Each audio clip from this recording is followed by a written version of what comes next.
కాంగ్రెస్ నాయకులు ఇవాళ ఎందుకో కల్లాల కాడికి పోతలేరు. ఆనాడు బీఆర్ఎస్ ప్రభుత్వంలో అన్నీ చక్కగా జరుగుతుంటే కూడా మా మీద బుర్ర జల్లాలని కల్లాల్లోకి వెళ్ళి నానా యాగి చేసినారు. ఇవాళ ముఖ్యమంత్రి పట్టించుకోడు, మంత్రులు కల్లాల కాడికి పోరు, ఎక్కడ రివ్యూ చేయడానికి వీళ్ళకి టైమే దొరుకుతలేదు. రైతులంటే వీళ్ళకి ప్రేమే లేదు ఈ ప్రభుత్వానికి. అంటే రైతుల పట్ల కాంగ్రెస్ ప్రభుత్వం చూపుతున్నటువంటి నిర్లక్ష్యం ఇవాళ వారి ప్రాణాల మీదకి వచ్చినటువంటి పరిస్థితి. ప్రభుత్వం అసలు రివ్యూ లేకుండా మొద్దు నిద్రపోతున్నటువంటి పరిస్థితి. ముఖ్యంగా ఇవాళ ఈ ప్రభుత్వం ఏ విషయంలో మీరు రైతుల విషయంలో గమనిస్తే వానకాలం ముఖ్యమంత్రి ఏమో ఈజ్ బిజీ విత్ అందాల పోటీల రివ్యూలు. ఎక్కడ పెట్టా ఆ రివ్యూ కూడా పోలీస్ కమాండ్ అండ్ కంట్రోల్ రూమ్లో. ఆ పోలీసు వాళ్ళని కూడా పనిచేసుకొనియకుండా సెక్రటరేట్ ఓడిన గారు అయితే జూబ్లీ హిల్స్ ప్యాలెస్ లేకపోతే పోలీస్ కమాండ్ కంట్రోల్ రూమ్. నెల రోజులకు ఒక్కసారి కూడా సెక్రటరేట్ ముఖం చూస్తలేడు. ఇవాళ ఆ పోలీస్ కమాండ్ కంట్రోల్ రూమ్లో అందాల పోటీల మీద రివ్యూ పెడుతున్నావు కదా రేవంత్ రెడ్డి గారు. మరి రైతులకు రైతు బంధు అందిందా లేదా అని ఎందుకో రివ్యూ పెట్టవు? వానకాలం రైతు బంధు ఎగబెట్టివి, యాసంగి రైతు బంధు సగం మంది కూడా వేయపోతివి. రుణమాఫీ అందిందా లేదా? 42,000 కోట్లు రుణమాఫీ ఇస్తామని చెప్పి కాంగ్రెస్ పార్టీ అసెంబ్లీలో బడ్జెట్ ప్రసంగంలో చెప్పి ఎన్నికల సమయంలో హామీ ఇచ్చినవు. మరి అసెంబ్లీలో బడ్జెట్లో చెప్పిన రుణమాఫీ 42,000 కోట్లు అయిందా లేదా అని రివ్యూ చేయడానికి నీకు సమయం దొరకలేదా రేవంత్ రెడ్డి గారు? కేసీఆర్ గారు రైతు బీమాను దేశంలోనే ప్రపంచంలో ఎవరు చేయని పని రైతు బీమాని తెచ్చి రైతులకు భరోసాని ఇచ్చిండు, ధైర్యాన్ని ఇచ్చిండు. ఇవాళ మీరు ఇంతవరకు ఫిబ్రవరిలో కట్టాల్సిన రైతు బీమా పైసలు మే నెల వచ్చినా రైతు బీమా పైసలు కట్టలే. ఇవాళ మార్చ్ ఏప్రిల్ మేలో చనిపోయిన రైతులకు రైతు బీమా డబ్బులు రావడం లేదు. దీన్ని రివ్యూ చేయడానికి రేవంత్ రెడ్డి గారు మీకు సమయం లేదా అని నేను అడుగుతా ఉన్నా. ఈ వడ్లు కొంటలేరు, వడ్ల కుప్పల మీద రైతులు పిట్టల్లాగా రాలిపోతుంటే దీని మీద రివ్యూ చేయడానికి మీకు సమయం లేదా అని నేను అడుగుతా ఉన్నా. 4,000 కోట్లు వడ్లు కొన్న రైతులకు డబ్బులు రావడం లేదు. గొప్పగా చెప్పిన 512 కోట్ల బోనస్ రావడం లేదు. ఇవి ఎందుకు పడతలేవు రైతులకు? 48 గంటల్లో కేసీఆర్ ఇచ్చినప్పుడు మీరు ఎందుకు ఇయ్యలేకపోతుండ్రో రివ్యూ చేసుకోవడానికి మీకు సమయం లేదా రేవంత్ రెడ్డి గారు? అందాల పోటీల మీద ఉన్న శ్రద్ధ రైతుల మీద మీకు ఎందుకు లేదు అని నేను సూటిగా ప్రశ్నిస్తా ఉన్నా. ఇవాళ అనేక చోట్ల నేనేమి రాజకీయంగా చెప్తున్నటువంటి విషయం అంతకంటే కాదు. ఇవాళ ఉదయం నుంచి ఇవాళ జూపల్లి గారి నియోజకవర్గం కొల్లాపూర్లో తడిసిన ధాన్యాన్ని కొనాలని రైతులు రోడ్డెక్కినారు. వాళ్ళని పట్టించుకునే నాతులు లేరు. తరుగు పేరిట కిలోల కొద్ది 4 కిలోలు 5 కిలోలు తీస్తుండ్రని చెప్పి ఇవాళ కొల్లాపూర్లో వాళ్ళు ధర్నా చేసిండ్రు. నాగర్ కర్నూలు జిల్లా పెంటపల్లి మండలం జటప్రోలులో ఇవాళ తడిసిన ధాన్యాన్ని కొనండి, మొలకలెత్తుతున్నాయి అని చెప్పి రోడ్డెక్కి రైతులు ధర్నా చేసిండ్రు. జగిత్యాలలో తూకంలో 4 కిలోలు 5 కిలోలు ఎక్కువ పెడుతున్నారు, మాకు బస్తా మీద 5 కిలోలు తీస్తే క్వింటాల్ మీద 10 కిలోలు పోతుంది అని చెప్పి జగిత్యాలలో రైతులు ఇవాళ రోడ్డెక్కి ధర్నా చేసిండ్రు. అదేవిధంగా సిరిసిల్ల జిల్లాలో తంగలపల్లి మండలం జిల్లెల గ్రామంలో వడ్లు కొనుగోలు చేయడం లేదని సిరిసిల్ల సిద్దిపేట హైవే మీద రాస్తా రోకో చేసిండ్రు. అదేవిధంగా సన్నవడ్లు కొంటలేరు, 2 నెలల నుంచి సన్నవడ్లు అమ్ముకోవడానికి కళ్ళంలో వడ్లు పోసి ఎదురు చూస్తున్నామని చెప్పి రాస్తా రోకో చేసినారు. వనపర్తి జిల్లాలో రాత్రి భారీ వర్షం పడి సంచులన్నీ తడిచిపోయినాయి, మక్కలు తడిచిపోయినాయి, కొంటలేరు అని చెప్పి మరి వనపర్తి మార్కెట్ యార్డ్ బయట రైతులు ఇవాళ ఆందోళనకు దిగినటువంటి పరిస్థితి. మా ఈశ్వరన్న గారు నియోజకవర్గం ధర్మపురిలో రాయపట్నంలో కూడా అక్కడ వడ్లు కొనడం లేదని చెప్పి ధర్నా చేసి కంప్లైంట్ ఇస్తే అక్కడ సీఈఓ ప్రభాకర్కు నోటీసులు జారీ అయినటువంటి పరిస్థితి. అదేవిధంగా ఖానాపూర్ ఆదిలాబాద్ జిల్లా ఖానాపూర్ మండలం ఏర్వచింతల గ్రామంలో 4 కిలోలు 5 కిలోలు ఎక్కువ జోకుతున్నారు, రైతులకు తరుగు పేరు మీద తాలు పేరు మీద తీస్తున్నారని చెప్పి పిఏసిఎస్ నిర్వాహకులను రూమ్లో వేసి తాళాలు వేసింది. ఇవాళ అంటే రాష్ట్రంలో ఈ జిల్లా ఆ జిల్లా కాదు, రాష్ట్రం అంతా కూడా ఈ సమస్య ఉంటే ప్రభుత్వం ఎందుకు మొద్దు నిద్రపోతా ఉంది?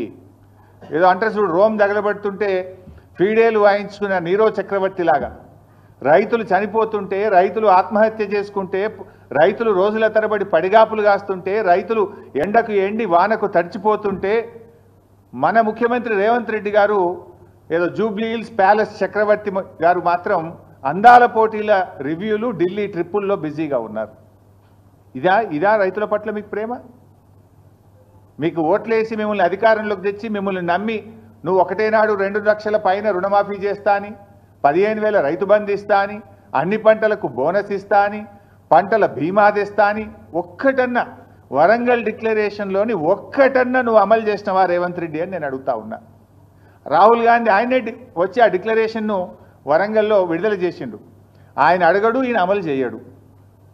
రాహుల్ గాంధీ కూడా బాధ్యత ఉంటుంది కదా, అడగాల్సిన బాధ్యత నీ చేతిలో. రాహుల్ గాంధీ క్రెడిబిలిటీ ఏముంటుంది రేపు? రాహుల్ గాంధీ రేపు వచ్చి ఉపన్యాసం చెప్తాడు, వింటాడా?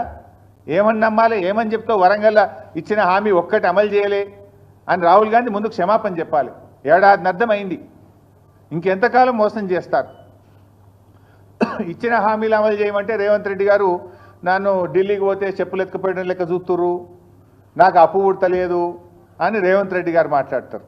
ఇవాళ పరిస్థితి ఏంటంటే ఆఖరికి పాకిస్తాన్ను నమ్మి అప్పిస్తున్నారు తప్ప రేవంత్ రెడ్డిని నమ్మి ఎవడు అప్పిస్తలేడు. నిన్న కూడా ఏదో పేపర్లు చూస్తే పాకిస్తాన్కి అప్పించినట్టు కనబడ్డది. అంటే నీ పరిస్థితి అట్లా తయారైపోయింది. ఏంది అసలు నీకు పాలన చేతగాక, నీ ప్రజెంటేషన్ సరిగా లేక, నువ్వు ప్రతిపక్షం మీద బురద జల్లబోయి నువ్వు తీసుకున్న గోతులే నువ్వే పడ్డావు.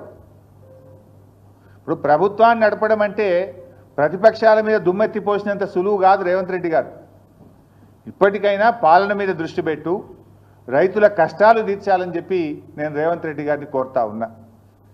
తక్షణమే ముఖ్యమంత్రి గారు రివ్యూ చేసి ధాన్యం కొనుగోళ్లను వేగవంతం చేయండి. నిన్న వర్షం పడ్డది, ఇవాళ రేపు కూడా వర్షాలు ఉన్నాయని వాతావరణ శాఖ చెప్తా ఉన్నారు.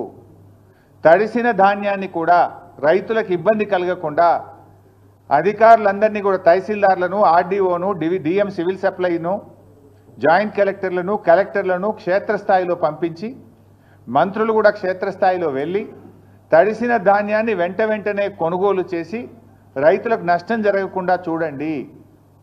అసెంబ్లీలో ఉపన్యాసాలు ఇచ్చుడు కాదు, తరుగు తాలు పేరు మీద 5 కిలోల నుంచి 10 కిలోల వరకు రైతుల దగ్గర క్వింటాల్కు కట్ చేస్తూ ఉన్నారు కనుక దాన్ని రివ్యూ చేసి తాలు తరుగు లేకుండా కొనుగోలు జరిగే విధంగా రేవంత్ రెడ్డి గారు చర్యలు తీసుకోవాలని చెప్పి మేము డిమాండ్ చేస్తూ ఉన్నాం. ఒకవేళ ప్రభుత్వం స్పందించకపోతే బీఆర్ఎస్ పార్టీ పక్షాన పెద్ద ఎత్తున కార్యాచరణ సిద్ధం చేసుకొని బీఆర్ఎస్ పార్టీ రైతుల పక్షాన పోరాటం చేస్తుందని చెప్పి కూడా ఈ ప్రభుత్వాన్ని హెచ్చరిస్తూ ఉన్నాం.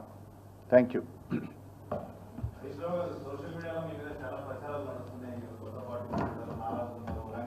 నేను ఇంత మంచిగా మాట్లాడితే నువ్వేందే?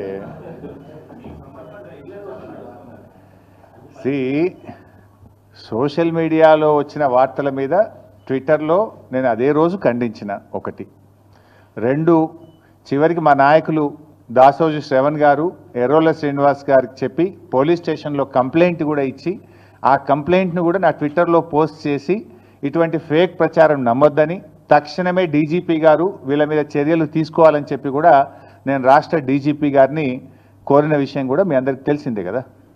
ఏం రగ్గారు?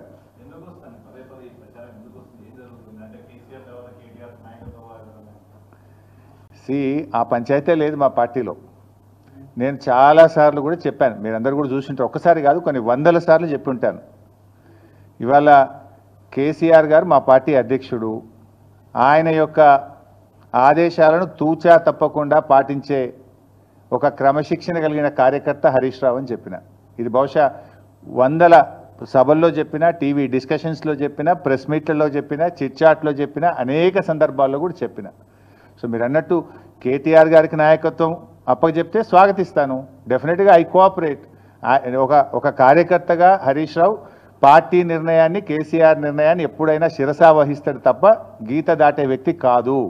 ఇది నా 25 ఏళ్ల రాజకీయ ప్రస్థానం చూపిస్తుంది. 25 ఏళ్ళ నుంచి నేను బీఆర్ఎస్ పార్టీలో ఉన్నాను. పార్టీ జెండా పుట్టుక నుంచి ఈ రోజు వరకు కేసీఆర్ గారి అడుగుజాడల్లో వారి సూచనలకు అనుగుణంగా పనిచేసేటువంటి ఒక కార్యకర్తగా హరీష్ రావు పనిచేసిండు, రేపు కూడా చేస్తాడు. Thank you.